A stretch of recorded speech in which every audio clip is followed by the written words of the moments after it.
রোহিঙ্গাদের গতিবিধি নজরদারিতে রাখতে সরকার বৈধভাবে মোবাইল সিম দেওয়ার পরিকল্পনা নিয়েছে। প্রোগ্রেস আইডির বিপরীতে 18 বছর বা তার ঊর্ধ্বে থাকা রোহিঙ্গারা এই সিম পাবেন। নতুন সিম বিতরণের পর রোহিঙ্গাদের কাছে থাকা সব অবৈধ সিম বন্ধ করে দেওয়া হবে।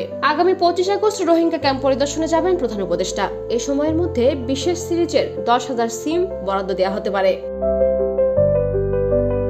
মিয়ানমারের জান্তা শাসন নির্যাতন থেকে বাঁচতে বাংলাদেশে পালিয়ে এসেছে প্রায় 12 লাখ রোহিঙ্গা, যারা কক্সবাজারে 33টি ক্যাম্পে বসবাস করছেন। বাংলাদেশ টেলিযোগাযোগ নিয়ন্ত্রণ কমিশন ও মোবাইল অপারেটর সূত্রে জানা গেছে, এসব ক্যাম্পে প্রায় 3.5 লাখ মোবাইল ফোনে 6 থেকে 7 লাখ দেশীয় সিম ব্যবহার করা হয়। স্থানীয়দের সহযোগিতায় এসব সিম দিয়ে অপরাধমূলক কাজের অভিযোগ উঠেছে ক্যাম্প ভিত্তিক বিভিন্ন সন্ত্রাসী গোষ্ঠীর বিরুদ্ধে।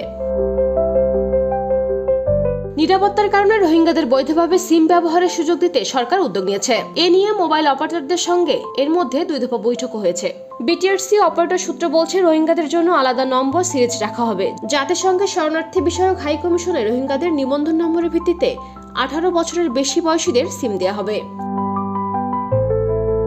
প্রতিটি সিমের খরচ দেবে ইউএনএইচসিআর বা সরকার।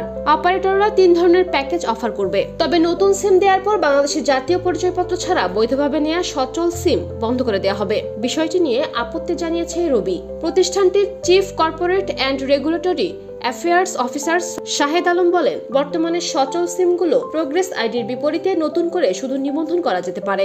এর আগে 2023 সালে রোহিঙ্গাদের টেলিটকের সিম দেওয়ার কথা ভাবা হয়েছিল, পরে বিষয়টি আর এগোয়নি।